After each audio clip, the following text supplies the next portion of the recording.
Shalom Bapak Ibu yang kasih Tuhan, puji nama Tuhan ya. Kita berjumpa kembali di saat teduh pagi. Ayo kita doa sama-sama sebelum beraktivitas. Tuhan Yesus, terima kasih. Tuhan, kami bersyukur betapa baiknya Engkau bagi kehidupan kami. Terima kasih Tuhan, kami bangun dalam keadaan baik. Kalaupun kami ada yang bangun dalam keadaan sakit, Tuhan, biarlah Engkau memberikan kesembuhan. Kalau ada yang bangun dalam keadaan yang berbeban berat, Tuhan, biarlah Engkau memberikan kekuatan baru. Tuhan, pagi hari ini kami mau saat teduh sama-sama. Urapi setiap kami ya Tuhan. Shalom Tuhan, turun di rumah kami masing-masing. Kalaupun ada yang sambil mendengarkan di jalan ya Tuhan. Shalom Tuhan, turun waktu mereka ada di jalan ya Tuhan. Terima kasih Bapa, terima kasih. Engkau Tuhan Allah yang kami baik. Tuhan kami yang baik dan selama-lamanya tetap baik. Terpujilah nama Tuhan. Haleluya. Amin. Amin. Wow. Tuhan Yesus dahsyat ya saudara. Tema kita hari ini adalah apakah pencobaan berasal daripada Tuhan. Nah, mengapa tahu saudara? Banyak orang itu suka kecewa sama Tuhan. Ya, apalagi hari-hari ini banyak sekali yang sedang menanti-nantikan mujizat gitu ya. Menanti-nantikan pertolongan Tuhan. Kok nggak ngalami kesembuhan? Kok nggak ngalami pemulihan? Kok gini-gini terus gitu ya? Apa yang salah? Apa yang terjadi? Nah, apakah semuanya itu tuh pencobaan-pencobaan yang kita alami itu berasal daripada Tuhan? Mengapa kok banyak orang kecewa? Mengapa kok banyak orang marah dengan Tuhan? Dan apa yang harus dilakukan? Kita buka di kitab Yakobus 1 ayatnya yang ke-12. Kita sudah sering membaca firman Tuhan ini, tetapi Tuhan pasti menjelaskan dengan cara yang lain, ya. Judul perikopnya adalah pengujian dan pencobaan. Ya, pengujian dan pencobaan. Ayat yang ke-12, perhatikan. Berbahagialah orang yang bertahan dalam pencobaan. Sebab apabila ia sudah tahan uji, ia akan menerima mahkota kehidupan yang dijanjikan Allah kepada barang siapa yang mengasihi Dia. Apabila seorang dicobai, janganlah ia berkata, pencobaan ini datang dari Allah. Sebab Allah tidak dapat dicobai oleh yang jahat, dan ia sendiri tidak mencobai siapapun. Tetapi tiap-tiap orang dicobai oleh keinginannya sendiri, karena ia diseret dan dipikat olehnya. Sampai di sini dulu. Baru 3 ayat aja kita sudah tahu ya, bahwa segala hal yang sedang kita alami hari-hari ini, pencobaan itu berasal dari mana, ya. Tapi sebenarnya itu nggak penting, ya. Itu nggak penting. Kita harus tahu dulu bagaimana caranya menghadapi proses ini. Karena pencobaan ini semua orang pasti mengalaminya. Nah, yang paling penting itu adalah caranya. Ya, yang penting itu adalah caranya. Dan mengapa pencobaan itu ada. Perhatikan ayat yang pertama. Pelan-pelan ya, membacanya pelan-pelan supaya kita bisa paham. Berbahagialah orang yang bertahan dalam pencobaan. Di situ diawali dengan kata berbahagialah. Itu kata perintah, ya. Paulus mencoba untuk memberitahukan kepada kita bahwa kata berbahagia itu sama seperti yang Tuhan sampaikan ke dalam kita. Bersukacitalah senantiasa di dalam Tuhan. Kata berbahagialah di sini juga mengandung arti bahwa ada rasa ucapan syukur bagi kehidupan kita, apapun keadaannya. Jadi dikatakan berbahagialah. Orang yang berbahagia itu apakah stres terus? Tidak. Apakah orang yang berbahagia itu tidak stres? Stres, tapi tidak terikat. Perhatikan ya. Berbahagia di sini artinya bukan berarti tidak pernah nangis, bukan berarti tidak stres, bukan berarti tidak mengalami kebingungan, tetap mengalami, tetapi tidak mengikat sifatnya. Ya, tidak mengikat sifatnya. Hanya sesekali mungkin akan sedih hatinya. Sesekali mungkin dia mengalami luka itu. Sesekali mungkin, hanya sesekali. Tetapi berbahagia di sini mendominasi. Nah, Sebelum kita membahas tentang berbahagia, perhatikan kata pencobaan. Nah, pencobaan itu berasal dari mana? Coba kita lihat saudara ya. Lompat dulu ayat yang ke-14. Pencobaan itu datangnya dari mana? Tetapi tiap-tiap orang dicobai oleh keinginannya sendiri. Pencobaan itu terjadi karena apa? Keinginan kita sendiri itu satu. Lihat ya. Karena ia diseret dan dipikat olehnya. Nyanya ini nya apa? Nyanya ini nya apa, saudara? Nah, nyanya ini adalah ayat yang ke-13. Apabila seorang dicobai, janganlah ia berkata, pencobaan ini datang dari Allah, sebab Allah tidak dapat dicobai oleh yang jahat. Berarti nyanya di sini oleh apa? Oleh si jahat. Perhatikan nih ayat yang ke-13. Apabila seorang dicobai, janganlah ia berkata, pencobaan itu datang dari Allah. Sebab Allah tidak dapat dicobai oleh yang jahat. Roh jahat tidak bisa mencobai Tuhan Yesus. Ingat saudara, waktu Tuhan Yesus sedang berpuasa 40 hari lamanya, ya, Tuhan Yesus mengalami rasa lapar. Pertanyaannya, kok Tuhan Yesus bisa mengalami lapar? Dia kan Tuhan Allah. Saudara, Tuhan Yesus itu juga manusia seperti kita. Dia bisa merasakan sedih, dia bisa juga merasakan terluka, dia juga merasakan ketakutan. Sama seperti kita. Ya. Nah, pencobaan itu pada waktu Tuhan Yesus berada di padang gurun, dikirim oleh Roh Kudus di padang gurun. Iblis mencobai dia dengan apa? Yesus, katamu kok anak Allah. Ubah dong batu itu jadi roti. Kan kamu lapar. Nah, seringkali iblis suka ngejek kita nggak? Kamu tuh doa loh. Mana Tuhanmu nggak tolong? Nah, suka mendengar gitu nggak? Ada intimidasi seperti itu nggak? Iblis suka mengintimidasi kita. Tetapi Tuhan Yesus bilangnya apa pada waktu dia diintimidasi itu? Iblis sih nggak intimidasi ya. Dia langsung ngomong sih di depannya Tuhan Yesus. Dan Yesus menjawab dengan bijak sekali. Bahwa orang hidup itu nggak hanya karena roti saja, tetapi firman Tuhan Allah yang hidup.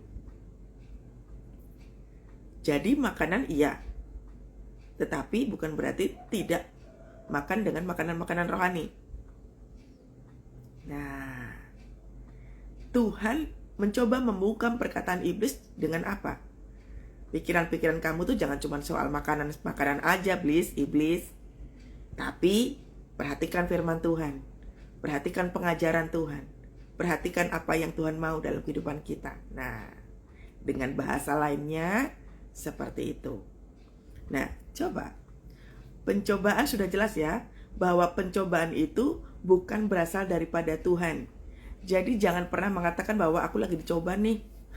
Gak ada saudara. Pencobaan itu hanya datang dari dua. Ya, pencobaan itu hanya berasal dari dua. Yang pertama dari iblis, yang kedua ya dari diri kita sendiri. Nih, yang ayat yang ke-14. Tetapi tiap-tiap orang dicobai oleh keinginannya sendiri. Keinginan untuk apa? Nah, kemarin saudara ya, ada seorang anak muda begitu. Dia saya telepon begitu karena anak ini mengalami gangguan kecemasan. Sempat wira-wiri ke psikiater begitu. Dia bingung. Saya nggak tahu ya, kenapa saya tiba-tiba kok jadi gampang cemas. Sudah 10 hari ini saya mengalami gangguan kecemasan. Keinginan untuk bunuh diri, keinginan untuk menyakiti diri sendiri, itu terus-menerus terjadi. Nah, lalu setelah kami konseling begitu ya, tiba-tiba Roh Kudus itu bilang begini sama saya. Doa dia tidak didengar oleh Tuhan karena dia melakukan dosa di dalam kamar itu. Nah, perhatikan. Dosa dia melakukan dosa di dalam kamar itu. Makanya aku, kata Tuhan, Tuhan tidak mendengarkan doanya. Mungkin Tuhan mendengarkan sih, tapi tidak dikabulkan. Karena ada dosa yang dilakukan. Nah ini lihat. Tiap-tiap orang dicobai oleh keinginannya sendiri. Tahu saudara, apa dosa yang dilakukan oleh anak ini? 2 hal anak ini melakukan dosa. Yang pertama, dia melakukan masturbasi. Yang kedua, dia suka nonton film pornografi. Film porno itu ditontonin terus. Dengan alasan dia stres.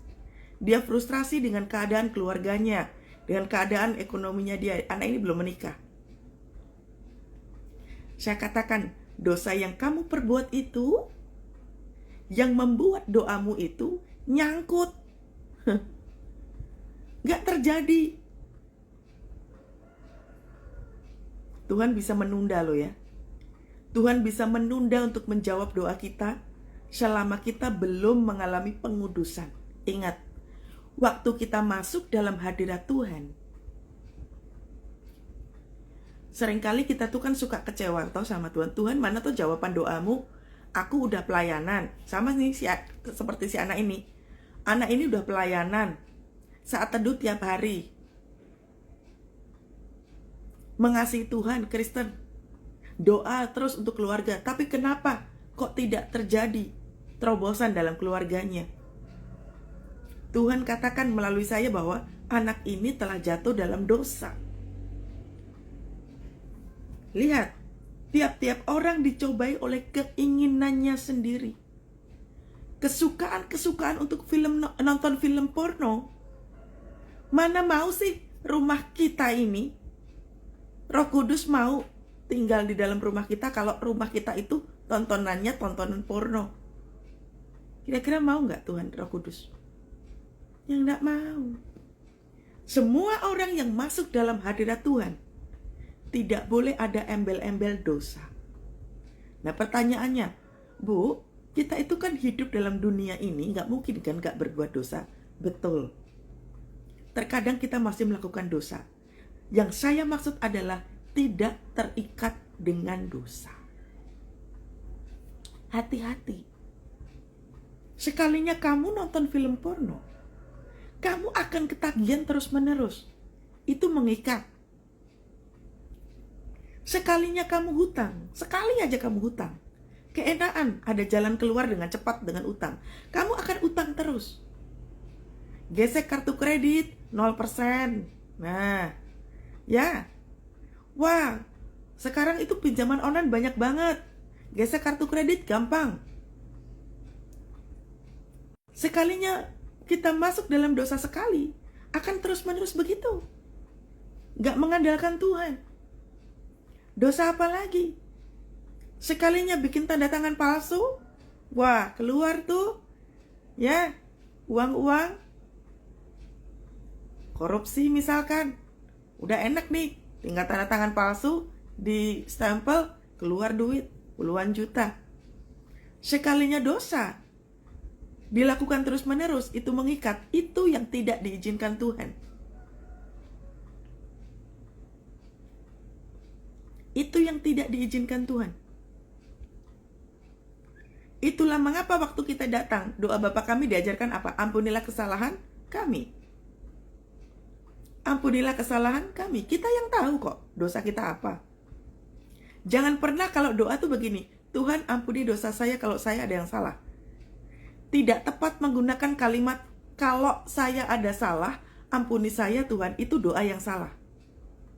Doa yang benar adalah Tuhan ampuni saya, hari ini saya nonton film porno. Tuhan ampuni saya, hari ini saya marah-marah dengan orang. Tuhan ampuni saya, hari ini saya memalsukan tanda tangan. Itu yang benar. Jadi waktu engkau datang kepada Tuhan, kau harus dalam keadaan kudus. Roh kudus kok. Roh kudus itu roh yang kudus, yang bersih, yang tidak bercela. Kita pun datang kepada Tuhan juga dalam keadaan yang kudus. Makanya jangan coba-coba kalau orang berdosa tidak mau mengakui kesalahannya, tetap dia berdosa dan dia datang kepada Tuhan, Tuhan tidak akan menerima. Lihat ya, perkenanan Tuhan, Tuhan katakan aku akan berkenan kepada orang yang aku kenan. Perkenanan Tuhan itu penting. The favor of God itu penting. Setiap kita datang kepada Tuhan, belum tentu Tuhan datang. Jadi jangan pernah berpikir bahwa kalau kita doa Tuhan pasti ada. Belum tentu. Belum tentu. Kalau engkau tetap kekeh dengan kemarahan terhadap pasanganmu, engkau marah, engkau mengutuk suami, misalkan, mengutuk istri, misalkan, dengan penuh kemarahan terhadap anak, misalkan, engkau tidak mau mengakui kesalahan terhadap Tuhan. No. Bapamu di surga juga tidak akan pernah mendengarkan doa itu. Karena pertobatan bagi Tuhan paling utama. Coba, seorang wanita yang mengurapi Tuhan Yesus dengan minyak. Apakah perempuan itu adalah perempuan yang sangat baik seperti Maria? Tidak. Dia seorang pelacur loh. Dia seorang pendosa loh, yang mengurapi kaki Yesus itu. Tapi Tuhan Yesus di kalimat terakhirnya, Tuhan Yesus bilangnya apa? Dosamu sudah diampuni. Jangan berbuat dosa lagi. Penting toh artinya bahwa Tuhan menerima semua pendosa, tetapi Tuhan mengampuni pendosa dan Tuhan menerima mereka. Tapi Tuhan katakan jangan ulangi lagi. Kenapa ada kata dosamu sudah diampuni, jangan ulangi lagi? Artinya apa? Datanglah kepadaku dan aku akan berkenan kepadamu ketika engkau meninggalkan dosamu. Tuhan Maha melihat. Makanya kalau misalkan ada orang bertanya sama saya, Bu, sudah melakukan doa, tapi Tuhan tidak jawab-jawab. Tergantung. Ada dosa tidak di engkau. Karena Tuhan itu tidak kompromi dengan apapun. Jangan pernah mengatakan bahwa, oh, nggak apa-apa lah ya, kalau orang ini sekali-kali memang dia terikat sama dosa, nggak apa-apa, doanya aku ampuni. Tidak. Sama pengajaran yang sebelum-sebelumnya tuh, ada orang mengajarkan sesat. Kalau engkau berbuat baik, engkau bisa kok masuk surga. Nah, ini kan ajaran sesat. Baik dan benar beda pengertiannya.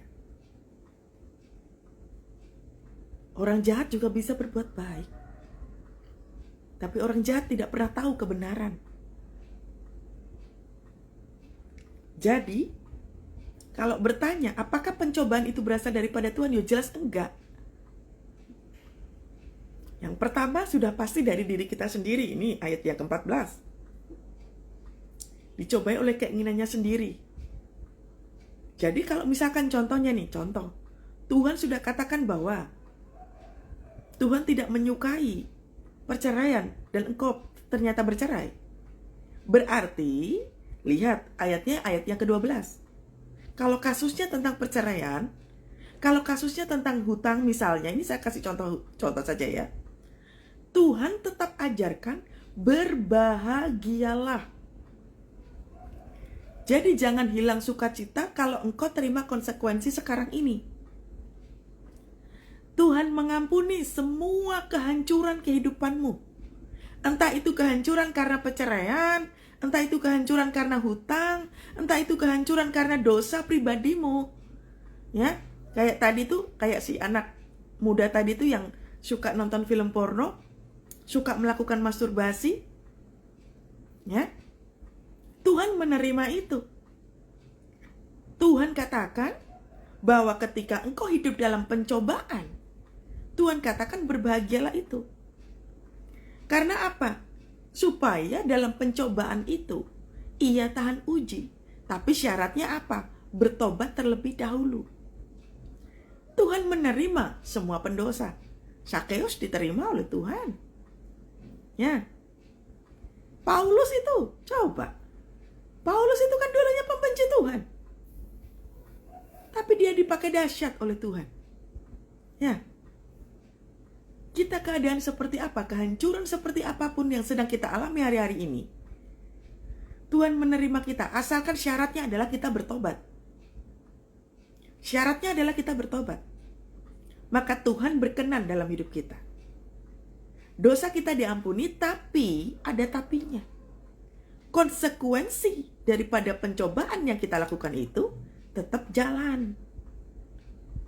Makanya jangan pernah kita mengatakan, aku sudah doa, sudah berpuasa, sudah melakukan ini itu dan lain sebagainya.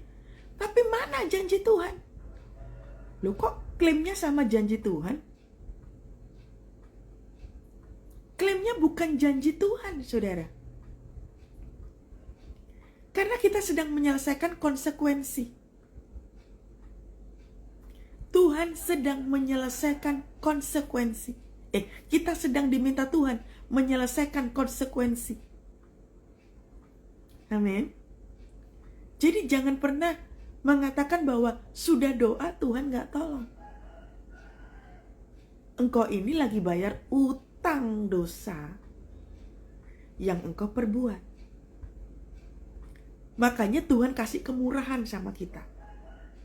Waktu kita jatuh dalam kehancuran, Tuhan lagi kasih kemurahan kepada kita. Makanya dikatakan begini toh, berbahagialah orang yang bertahan dalam pencobaan. Kalau engkau sekarang sedang ditinggal oleh pasanganmu, bertahanlah engkau di dalam keadaanmu itu. Berbahagialah. Kalau engkau sekarang hancur kehidupanmu karena hutangmu banyak, bertahanlah di dalam itu. Berbahagialah dan bertahanlah. Kita diminta untuk bertahan dan berbahagia. Tapi kita gak bisa komplain sama Tuhan. Karena sekali lagi ya, pencobaan datang dari kita sendiri.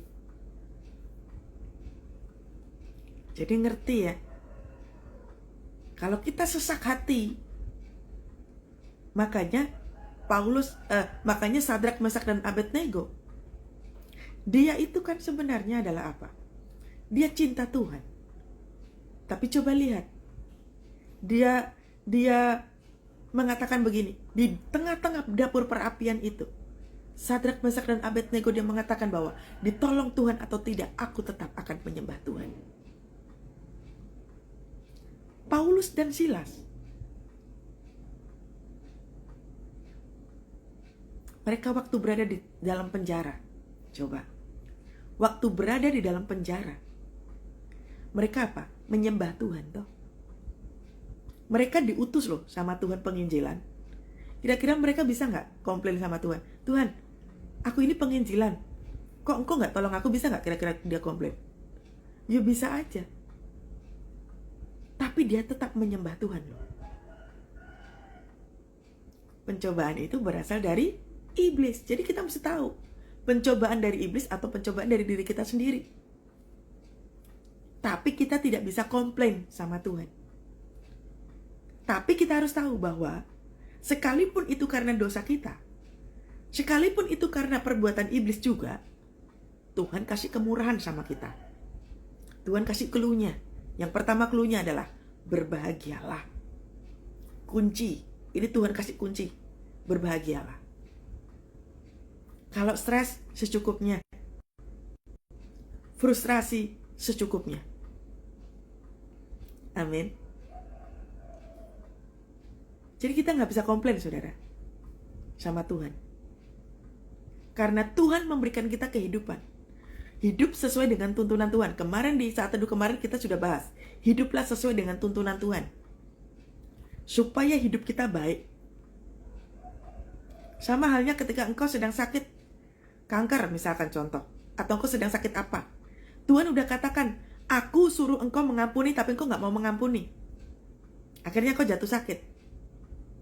Lalu kita datang kepada Tuhan, Tuhan ampuni saya, karena saya telah melukai hati orang.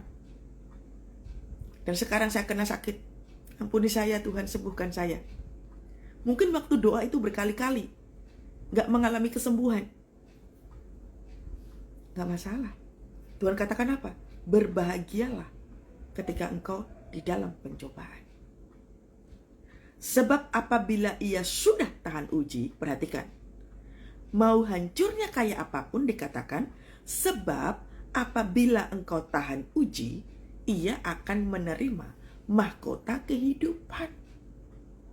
Mahkota kehidupannya apa, saudara?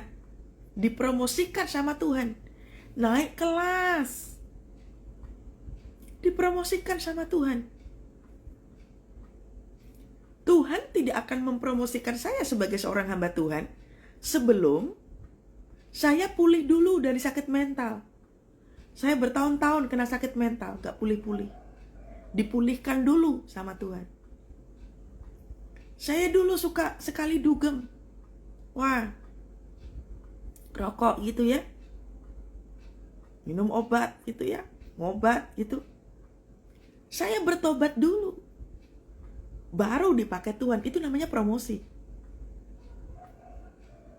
Apakah mahkota kehidupan? Mahkota kehidupan selain bicara tentang promosi adalah rasa percaya Tuhan terhadap kita. Jangan salah, saudara. Kita butuh Tuhan percaya sama kita. Hati-hati kalau Tuhan gak percaya sama kita. Hati-hati. Kapankah Tuhan tidak percaya sama kita? Sewaktu kita tidak menjadi Kristen yang berintegritas. Contoh nih, pelayanannya di gereja, wah, dahsyat gitu ya. Dahsyat. Tapi begitu nyampe rumah, kelakuannya udah kayak preman. Tukang pukul, ngomongnya kasar, ya, suka ngutuk. Nah ini, Tuhan tidak bisa ditipu. Amin. Jadi, apakah mahkota kehidupan? Yang pertama tadi adalah promosi. Yang kedua, dipercaya oleh Tuhan. Apakah mahkota kehidupan? Mahkota kehidupan adalah damai sejahtera, sukacita. Orang melihat kita, nih ya, waktu engkau datang, misalkan contoh nih ya, waktu engkau datang gitu, lagi datang ke rumah teman mungkin ya, lagi datang ke rumah saudara gitu. Belum apa-apa, mereka tiba-tiba pengen bercerita sama kita. Ya, ada urapan turun atas kita. Kita diurapi oleh Tuhan. Saya ini berkali-kali, saudara ya, kalau ketemu dengan jemaat yang mau konseling gitu ya, dari kejauhan begitu, saya belum duduk, belum menjabat tangan, belum apa, jemaatnya udah nangis duluan gitu. Urapan Tuhan udah turun. Begitu saya peluk begitu ya, udah nangis kejer. Belum juga cerita masalahnya apa, urapan Tuhan turun. Ini mahkota kehidupan. Jadi, sekalipun kita pernah jatuh dalam pencobaan, Tuhan katakan syarat utamanya adalah bertobat terlebih dahulu. Amin. Bertobatnya, lihat, lompat dulu ya. Yakobus 1 ayat yang ke-8. Lompat ke ayat yang ke-8. Sebab orang yang mendua hati tidak akan tenang dalam hidupnya. Perhatikan. Kita tidak bisa menyembah dua Tuhan. Tuhan dan Mamon. Mamon tidak hanya bicara tentang uang. Mamon bicara tentang kesukaan hati kita yang melebihi posisi Tuhan. Pekerjaan, pelayanan, keluarga, hobi-hobi kita. Itu mamon, saudara. Segala sesuatu yang menggeser posisi Tuhan itu mamon.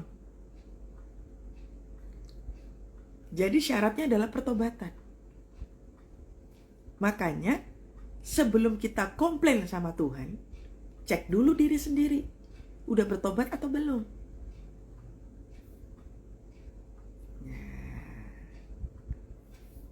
Jangan main komplain aja, saudara. Jangan main marah-marah aja sama Tuhan. Lalu tiba-tiba, mana janjimu Tuhan, mana? Gak bisa begitu. Semakin engkau marah sama Tuhan, semakin iblis suka. Karena sekali lagi engkau harus tahu, pencobaan berasal dari diri sendiri dan iblis. Ketika iblis mencoba mengintimidasi kita dengan berbagai macam ketakutan dan kita buka celah, kita sepakat dengan ketakutan itu, apa yang terjadi? Mencuri, membunuh, dan membinasakan. 3 hal ini yang dilakukan oleh iblis. Agar supaya apa? Binasa. Berapa banyak orang dicuri sukacitanya oleh iblis? Supaya apa? Binasa. Orang yang sukacitanya dicuri sama iblis, dia tidak bisa bersukacita di dalam Tuhan. Yang ada apa? Stres, frustrasi, takut terus-menerus. Ia akan menerima mahkota kehidupan yang dijanjikan Allah. Nih, janjinya Tuhan itu mahkota kehidupan, saudara. Tapi ada syaratnya dulu.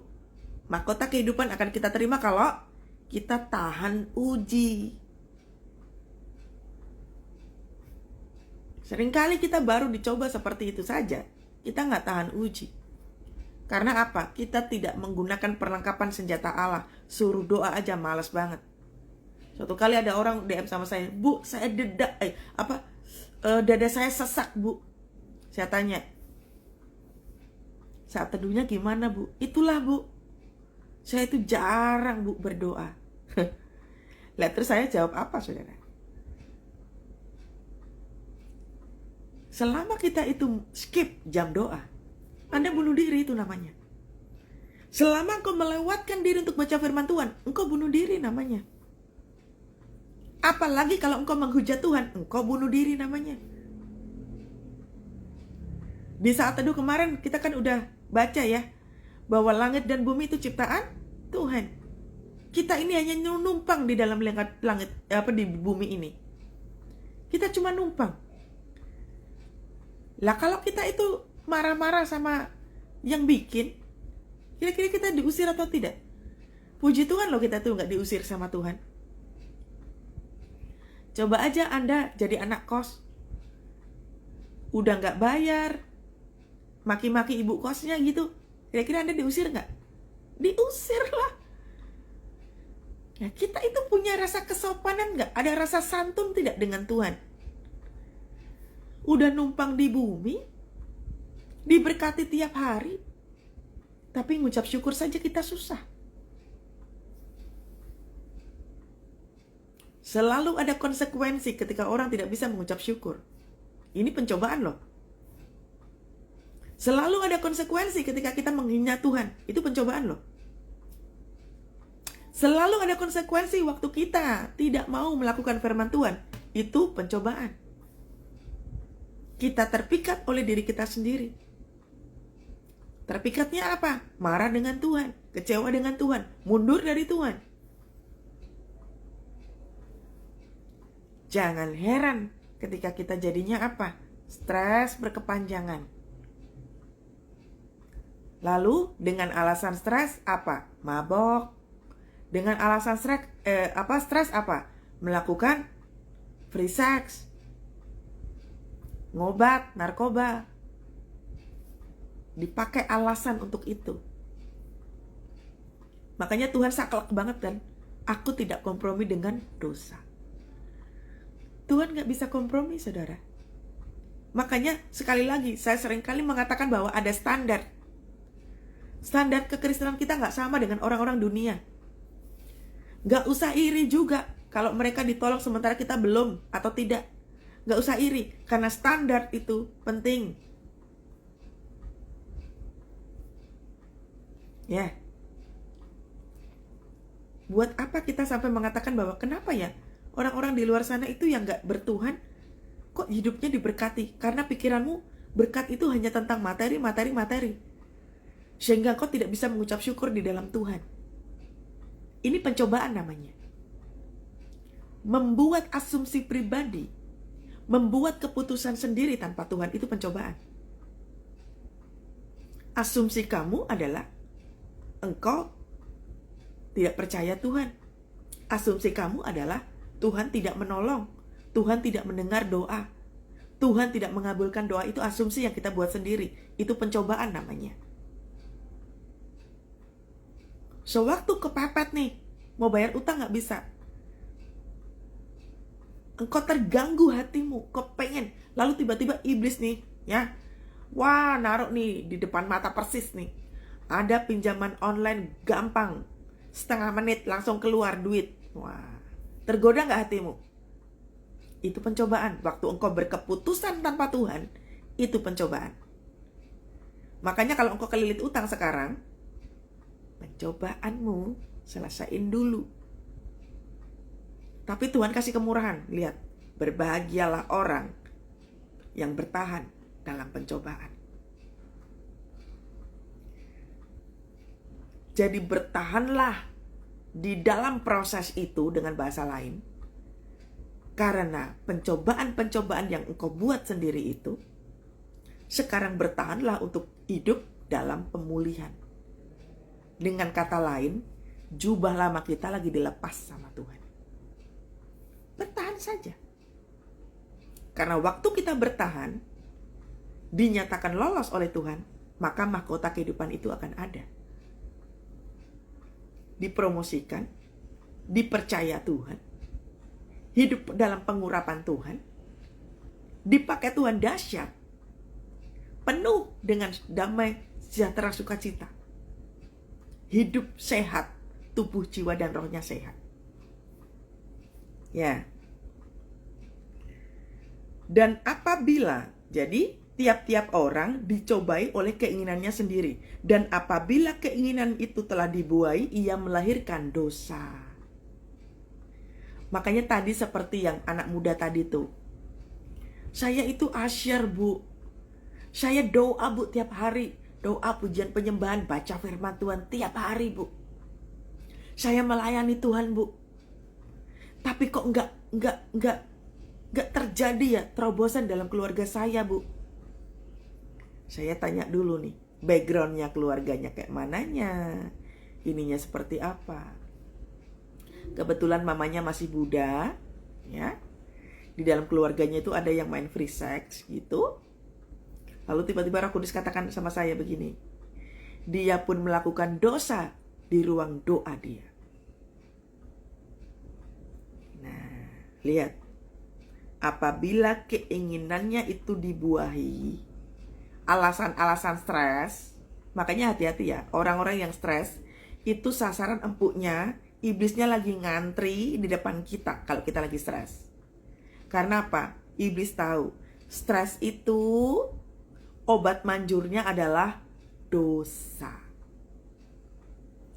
Makanan-makanan dosa itu adalah obat manjur bagi orang stres. Makanya tadi bilangnya apa? Iya, Bu, saya nonton film porno karena stres. Iya, Bu, saya melakukan masturbasi karena stres. Dosa apa yang sedang kita perbuat hari-hari ini? Yang membuat kita tidak bisa melihat kemuliaan Tuhan. Makanya waktu kita doa, waktu kita masuk dalam ruang doa, pastikan hadirat Tuhan itu turun. Pastikan, saudara, hadirat Tuhan turun. Buat apa kita masuk dalam hadirat Tuhan kalau Tuhannya nggak datang? Makanya yang pertama dilakukan waktu masuk dalam hadirat Tuhan apa, saudara? Minta ampun sama Tuhan. Jangan langsung, Tuhan berkati keluargaku. Tuhan, berkati bisnisku, jualanku hari ini, Tuhan. Nanti dulu. Minta ampun di hadapan Tuhan. Anda kalau masuk dalam rumah, kira-kira kalau kakimu penuh dengan debu, penuh dengan kotoran, apalagi penuh dengan lumpur, dimarahin nggak sama pemilik rumah? Dimarahin toh? Cuci dulu kakinya. Nah, saya pun kalau punya anjing, saudara ya, sebelum dia masuk ke kamar tidur, pastikan kakinya udah bersih, badannya udah dilap bersih, udah gosok gigi. Saya punya anjing saja, saya ajarkan, ayo masuk dalam kamar, bersih dulu. Sama. Waktu kita masuk dalam hadirat Tuhan, jangan coba-coba langsung mengatakan, Tuhan berkati aku, Tuhan lindungi aku, Tuhan urapi aku. Tuhan tidak sembarangan mengurapi orang. Dosa yang tersembunyi itu saja Tuhan tahu. Makanya kalau kita nggak bertobat dengan sungguh-sungguh, nggak heran kalau kita nggak ngalami terobosan. Ya udah, mandek aja di area itu, stuck di situ, nggak ngalami terobosan. Karena masih dengan dosanya terus-menerus. Bahaya enggak, saudara? Ya. Dan apabila ia keinginannya itu telah dibuai, ia melahirkan dosa. Ingat bahwa obat paling manjur untuk orang stres adalah dosa. Menghujat Tuhan itu dosa. Hati-hati loh ya. dosa yang tidak diampuni itu adalah menghujat Roh Kudus. Kalau kita maki-maki Tuhan, yo nek diampuni, nek ndak lho terus piye? Baca ndak firman Tuhannya? Dosa yang paling tidak bisa diampuni apa? Menghujat Roh Kudus. Jadi jangan coba-coba menghina Tuhan, saudara. Belajar ya, menghormati Tuhan. Belajar. Termasuk saya juga. Amin. Apabila dosa itu sudah matang, ia melahirkan maut. Makanya kalau orang terpikat dengan dosa, sekali nonton film porno, dia akan nonton terus. Ketagihan terus. Sekalinya ngobat narkoba, dia akan kayak gitu terus. Dengan alasan apa? Stres. Kalau merasa nih dalam keadaan keluarganya, misalkan dengan pasangan nggak happy gitu ya, mungkin karena pasangannya itu kurang perhatian atau seperti apa, istri atau suami cari perhatian di tempat lain. Awal-awal pertama ya cuma WA-an gitu ya. Jaga kesehatan ya. Sudah makan belum? Udah mau tidur belum? Ada orang konseling sama saya, Bu, saya itu menyukai suami orang lain, tapi puji Tuhan, Bu, kami tidak melakukan apa-apa yang sampai seperti apa. Loh, kok puji Tuhan? Engkau punya rasa itu aja, engkau udah berzina kok. Nih loh, jelas banget. Apabila dosa itu sudah matang, itu belum matang itu. Apabila dosa itu sudah matang, ia melahirkan maut. Makanya kenapa terjadi perselingkuhan. Yang pertama-pertama ya kayak itu tadi tuh, WA-an, ya toh. Terus kalau ini dikasih perhatian-perhatian kecil gitu. Orang selingkuh tuh gak ucuk-ucuk selingkuh. Jadi jangan pernah mengatakan, puji Tuhan, Bu, kami gak sampai melakukan yang apa-apa. Yang namanya kompromi, itu gak ada kata puji Tuhan. Baru di area kepala saja, engkau sudah bersinar. Makanya iblis suka sekali mepet sama orang yang lagi frustrasi. Saya tanya, Ibu kenapa selingkuh? Saya gak cocok sama suami saya, Bu. Dia tuh gak perhatian sama saya.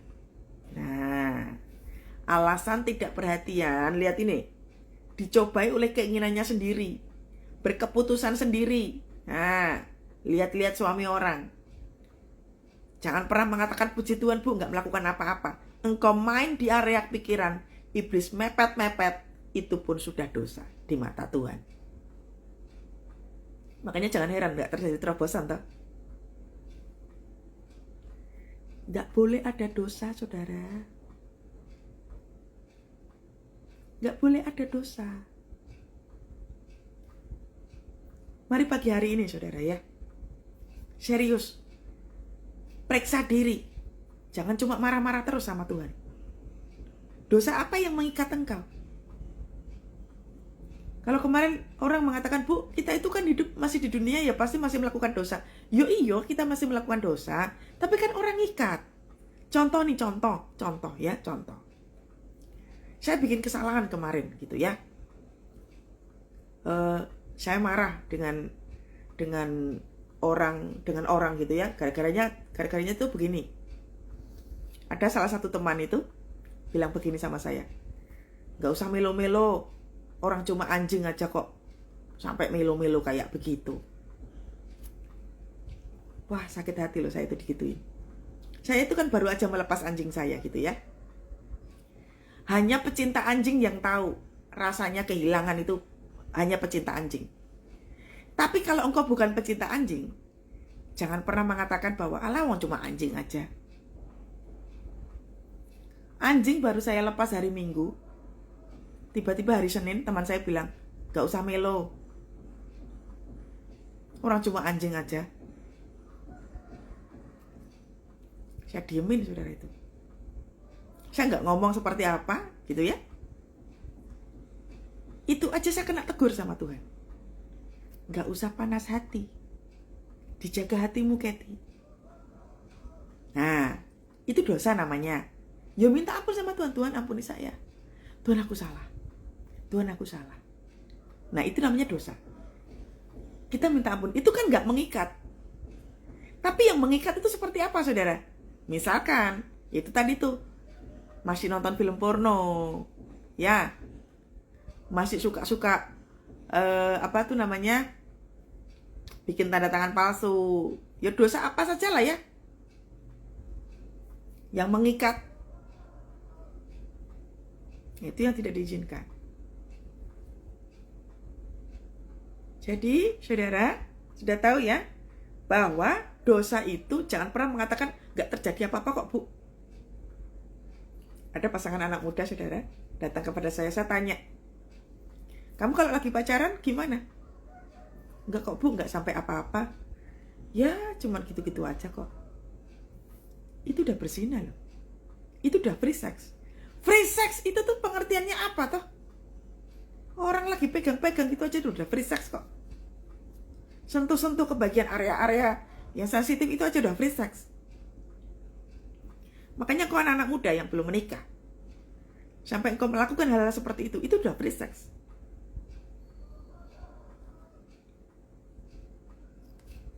Standar kekristenan kita itu tuh gak sama dengan dunia, saudara. Jangan disamakan.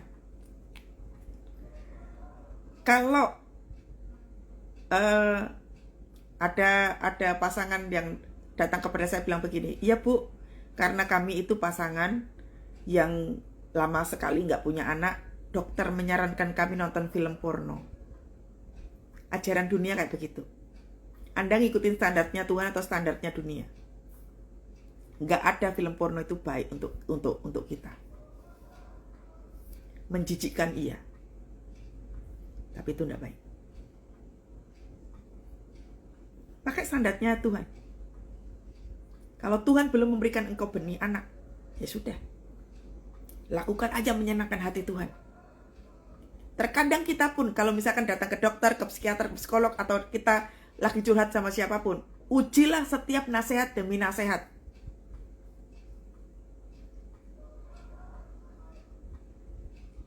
Ya, uji itu. Karena kalau dosa sudah matang, ia melahirkan maut.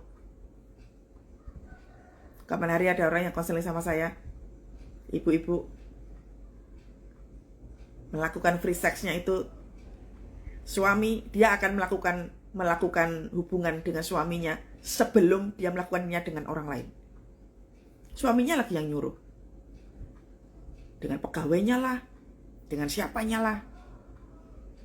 Perilaku-perilaku menjijikkan seperti itu iblis loh, saudara.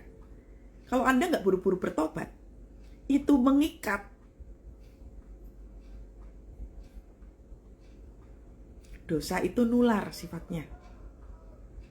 Jadi sebelum itu nular kemana-mana, minta ampunlah sama Tuhan. Amin. Nah, dan apabila keinginan itu telah dibuai, ia melahirkan dosa. Dan apabila dosa itu sudah matang, ia melahirkan maut. Mautnya apa? Ya tadi tuh. Orang kalau udah sekali melakukan masturbasi, dia akan melakukan itu. Sekalinya nonton film porno sekali aja, dia akan nonton terus.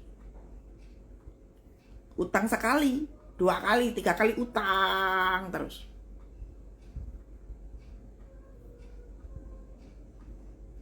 Ya, mengganggu pasangan yang lain. Dengan alasan apa? Suaminya atau istrinya nggak perhatian.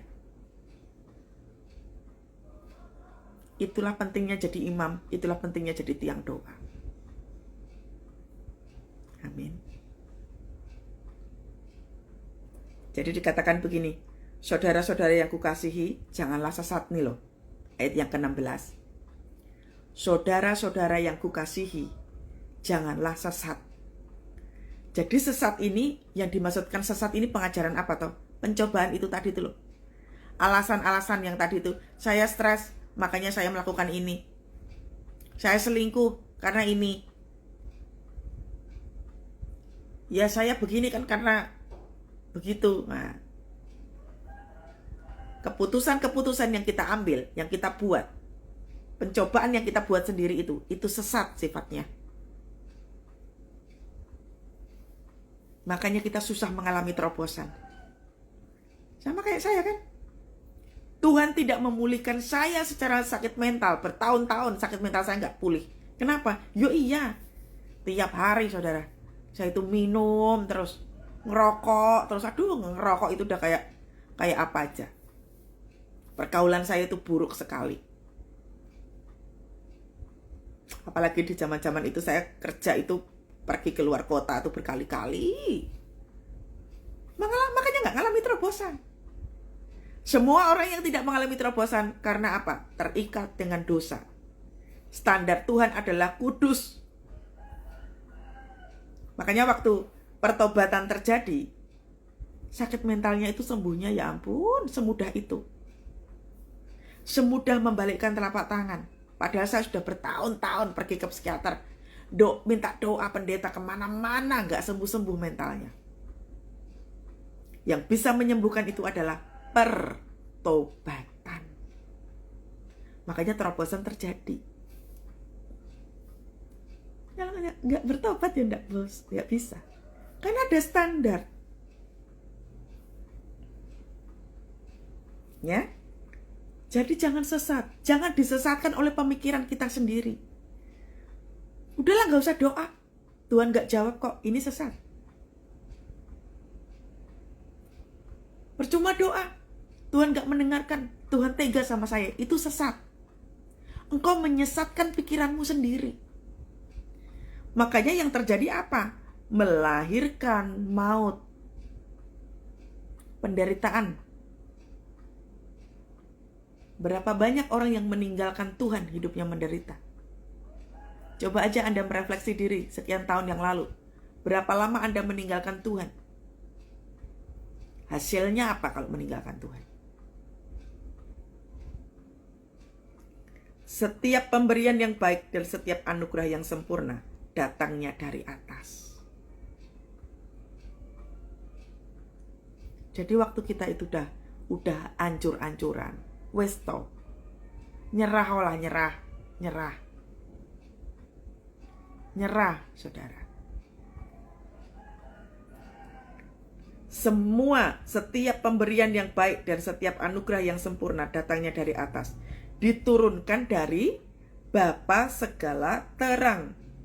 Padanya tidak ada perubahan atau bayangan karena pertukaran.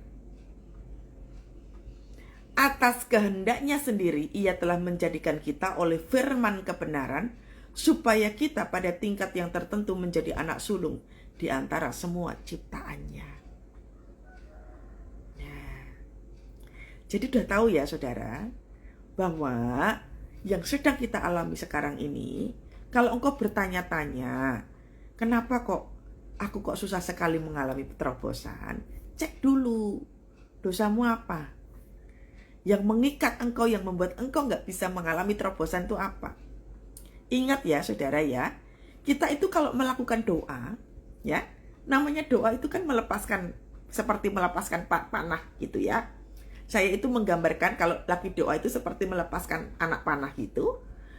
Kalau apa ya bahasa ininya? Kalau titis itu bahasanya apa? Kalau tepat sasaran. Nah, kalau tepat sasaran berarti doamu powerful. Makanya untuk mempunyai doa yang powerful itu, hubungan dengan Tuhan dibangun tiap hari. Tiap hari. Yang bisa berbahasa roh tiap hari, berbahasa roh. Kalau engkau lebih banyak memuji nyembah Tuhan, maka engkau hatimu tuh akan penuh dengan segala ketenangan. Coba lihat Raja Daud. Raja Daud itu dalam keadaan apa saja lah ya. Situasi apapun kayak bagaimanapun, Raja Daud memuji Tuhan. Dia menggunakan kecapinya. Dia memuji Tuhan. Mau melakukan apa saja lah, mau mengalami apa saja, dia tetap memuji Tuhan. Jadi biasakan diri membangun hubungan dengan Tuhan supaya doamu menjadi powerful. Jangan lagi ada yang mengatakan bahwa Aduh Bu, hidup kok kayak begini, doamu gak powerful. Karena kok kebiasaan merengek. Ingat ya, merengek, melakukan permohonan, doa, pujian, penyembahan, baca Alkitab itu beda. Seringkali yang kau lakukan yang mana? Merengek, minta terus, atau engkau lagi doa? Karena itu adalah 3 hal yang berbeda. Seringkali kita tuh sukanya merengek toh. Tuhan, nanti kalau ini bangkrut gimana? Nanti makan gimana? Itu merengek. Padahal bangkrut itu kan karena pencobaan kita sendiri. Bangkrut itu kan karena apa? Kita tuh terpikat dengan kesalahan yang kita perbuat sendiri. Ya nah. Tapi waktu kita datang kepada Tuhan, Tuhan sudah katakan loh di awal. Ya sudah, kalau sudah bangkrut ya sudah. Ayo mulai ke depan. Ubah cara hidup. Kan pasti selama engkau bikin usaha itu pasti banyak kesalahan yang kau lakukan toh. Mungkin kau sibuk, ibadahnya juga bolong-bolong, saat teduhnya bolong-bolong, ibadah minggu kadang datang kadang enggak. Di masa pencobaan itu, Tuhan lagi perbaiki hidup kita. Meskipun pencobaan itu karena dosa kita sendiri, Tuhan tetap kasih kemurahan. Makanya waktu masa kemurahan itu, perbaikilah hidup dengan cepat. Waktu kita memperbaiki diri dalam proses itu, dijaga mulutnya. Karena sekalinya engkau, contoh, marah dengan Tuhan, kau bunuh diri. Engkau menghujat Tuhan, kau bunuh diri. Bahkan waktu engkau mundur dari doa pun, engkau bunuh diri. Kalau sudah melakukan seperti itu, jangan lagi tanya tentang terobosan. Karena engkau sudah mati. Engkau memilih bunuh diri.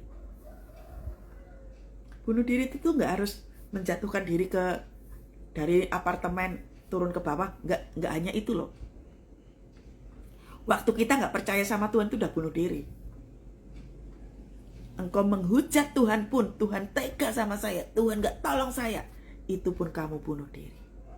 Iblisnya sorak-sorai. Wah, aku berhasil membuat engkau menuduh Tuhan. Makanya gak terjadi terobosan. Waktu kita doa, Tuhan, aku berdoa, ada pemulihan dalam keluarga. Gak mungkin terjadi. Kenapa? Mulutnya sukanya negatif. Terkadang doa terobosan. Terkadang ngomong negatif. Lalu doa terobosan lagi. Nah, keluar dari jam doa, ngomong negatif lagi. Ya gak terjadi apa-apa. Baik dalam hadirat Tuhan, kita itu hidup harus senantiasa dalam hadirat Tuhan. Yang artinya apa toh? Sekalipun kita nggak dalam jam doa, engkau lagi kerja, beraktivitas, tetap kontak dengan Roh Kudus itu harus tetap. Makanya hidupnya tetap berhati-hati sekali. Ku tahu hidupku adalah penyembahan. Hidupku adalah penyembahan. Sekalipun kau beraktivitas, tapi ada pujian penyembahan di dalam hatimu. Saya itu paling suka, saudara ya, waktu saya di kantor gitu ya. Sewaktu saya sudah mengalami pertobatan begitu, di kantor itu saya bisa nyembah Tuhan. Bahkan waktu di dalam meeting pun, saya suka melihat kanan kiri saya. Tuhan, saya harus berdoa apa ya? Gitu. Waktu Tuhan katakan yang di pojok sana, yang pakai baju ini, doakan. Dia lagi berbeban. Saya nyembah Tuhan. Tuhan, Engkau mau apa untuk anak itu? Tuhan katakan, anak itu lagi sakit. Nyembah. Lalu Tuhan katakan nyembah, ya saya nyembah. Itu di ruang meeting saya pun bisa melakukan itu. Waktu saya lagi melakukan kegiatan rumah tangga, misalkan nyapu, ngepel gitu ya. Saya pun juga begitu. Sambil nyembah Tuhan. Terkadang sambil saya tuh ngomong, Tuhan aku berdoa, sambil ngepel itu ya, sambil ngepel itu, Tuhan aku berdoa ya Tuhan, tetangga sebelah ngalami Engkau ya Tuhan. Nah, hidup itu dalam penyembahan. Dijaga hatinya itu dalam penyembahan. Menjaga integritas kita sebagai Kristen itu penyembahan. Gak gampang dalam gosip dengan teman-teman, itu penyembahan. Menjaga diri dengan baik, itu penyembahan, saudara. Ya. Jadi mesti hati-hati sekali dalam menjalani kehidupan. Amin. Jadi sudah tahu ya, saya selesai, saudara. Jadi sudah tahu ya, bahwa pencobaan Tuhan tidak pernah mencobai kita. Pencobaan murni dari diri kita dan dari iblis. Jadi itu nggak penting. Sebenarnya itu nggak penting. Yang terpenting adalah hiduplah dalam pertobatan. Mulai hari ini hidup dalam pertobatan. Jangan lagi berdoanya begini, Tuhan ampuni aku kalau aku berdosa. Nggak. Ampuni, akui kesalahan dosamu apa. Yuk diakui. Berani ngomong jujur sama Tuhan. Tuhan, hari ini aku mencuri. Tuhan, hari ini aku ngatain suamiku, ngatain istriku. Tuhan, hari ini aku maki-maki anakku. Yo ngomong. Tuhan, hari ini aku ngomongin mertuaku. Yo ngomong. Minta ampun sama Tuhan. Minta ampun. Jangan sampai berkat itu terhalang oleh karena perkataan-perkataan kita yang tidak baik. Karena yang namanya terobosan, waktu kita berdoa dalam nama Tuhan Yesus, ada mujizat terjadi. Waktu usaha bisnisku ini ya Tuhan, aku akan memulainya Tuhan. Di dalam nama Tuhan Yesus ada urapan Tuhan atas bisnis usahaku. Urapan Tuhan itu turun kalau apa? Kita dalam hidup dalam pertobatan. Dalam nama Tuhan Yesus aku berdoa. Pasanganku kembali ya Tuhan. Dalam nama Tuhan Yesus, aku perkatakan sekalipun pasanganku itu meninggalkanku dan anak-anakku Tuhan, aku percaya dalam nama Tuhan Yesus, kuasa Tuhan bekerja. Aku percaya bahwa pasanganku pasti kembali dalam nama Tuhan Yesus. Nah itu, selama kita hidup dalam pertobatan, Tuhan pasti jawab kok. Tuhan pasti jawab.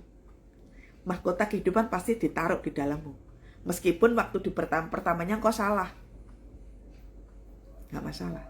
Tuhan tidak peduli. Coba Sakeus itu kan orang berdosa, gambaran orang yang berdosa. Tapi waktu Sakeus lagi naik ke atas pohon, Tuhan Yesus yang lihat apa yang Tuhan Yesus lakukan? Dia melihat hati Sakeus, si orang pendosa yang pengen ketemu sama Tuhan Yesus itu.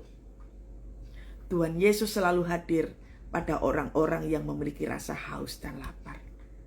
Tuhan Yesus makan bareng sama Sakeus. Dosamu kayak apapun gak masalah. Kehancuran yang kau alami gak masalah. Saya pernah alami itu. Tapi lihat, pertobatan itu yang membuat Tuhan itu percaya dengan kita. Pertobatan yang membuat hubungan kita dipulihkan dengan Tuhan.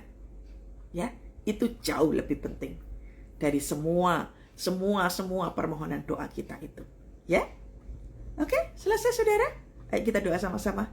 Korabashik karalaraba, ku tahu hidupku adalah penyembahan. Kau ceritakan ku dalam kemuliaan-Mu. Ku tahu hidupku berharga di mata-Mu. Segenap hidupku persembahkan. Tuhan, terima kasih pagi hari ini Kau mengajarkan kepada kami bahwa agar setiap hari kami hidup penuh dengan kehati-hatian. Kami tidak gampang kecewa. Kami tidak gampang frustrasi lalu menghalalkan cara untuk melakukan dosa. Ampuni kami ya Tuhan. Ampuni segala kesalahan kami. Tuhan, mari saudara, 1-2 menit ini minta ampun sama Tuhan. Terobosan akan terjadi tanpa pengampunan, percuma. Gak akan pernah terjadi apa-apa. 2-3 menit ini minta ampun sama Tuhan. Buang segala dosamu, muntahkan semuanya itu. Buat engkau jijik dengan dosamu. Lepaskan itu dan minta pengurapan sama Tuhan. Supaya segala doamu, engkau mengalami pengurapan yang baru daripada Tuhan. Tuhan, engkau mendengar anak-anakmu yang lagi minta ampun di hadapanmu. Saudara, minta ampun sama Tuhan. Sebutin dosamu apa, sebutin. Dengarkan doa anak-anakmu ya Tuhan, yang lagi minta ampun di hadapanmu ya Tuhan Yesus. Kami mau jadi pasukan doa. Kami mau jadi penyembah-Mu. Kami mau mengalami terobosan Tuhan. Ampuni kesalahan kami, ampuni dosa kami Tuhan. Kami banyak salah di hadapan-Mu Tuhan. Ampuni kami. Ini kami anak-anak-Mu Tuhan yang sedang mengangkat tangan ini ya Tuhan. Minta ampun sungguh-sungguh di hadapan-Mu ya Tuhan. Minta pengampunan daripada Engkau. Kuduskan kami kembali ya Tuhan. Sucikan kami kembali ya Tuhan. Yesus, urapi kami ya Tuhan. Koraba sekera laraba. Oh ya wala raba ya shalawala. Kami mau jadi penyembahnya Tuhan. Kami mau meninggikan nama Tuhan. Kami mau ya Tuhan. Koraba sekera laraba ya laraba. Terima kasih ya Tuhan, terima kasih. Dan biarlah kami menyelesaikan konsekuensi dosa yang sudah kami perbuat.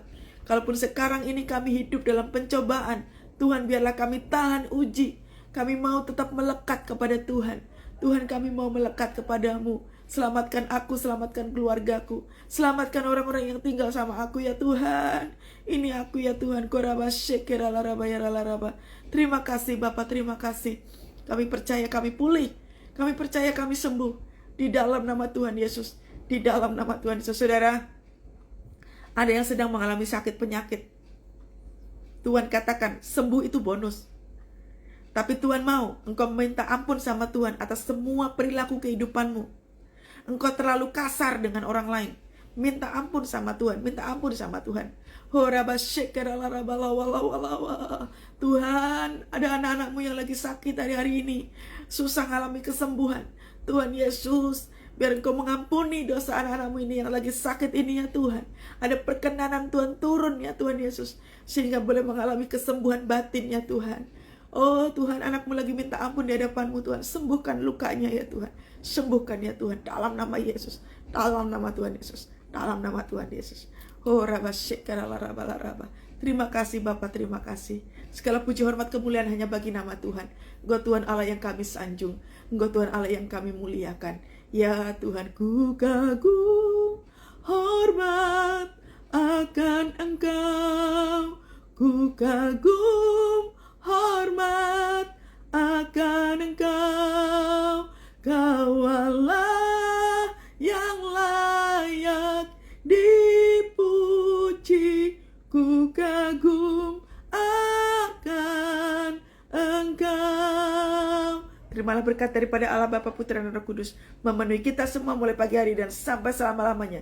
Diberkati seluruh kehidupanmu, keluargamu, semua yang bertalian darah denganmu, pekerjaanmu, bisnis usahamu, binatang peliharaanmu diberkati oleh Tuhan. Dalam nama Tuhan Yesus, dalam nama Tuhan Yesus. Urapan yang baru turun memenuhi kita semua. Dalam nama Tuhan Yesus. Haleluya, haleluya, amin.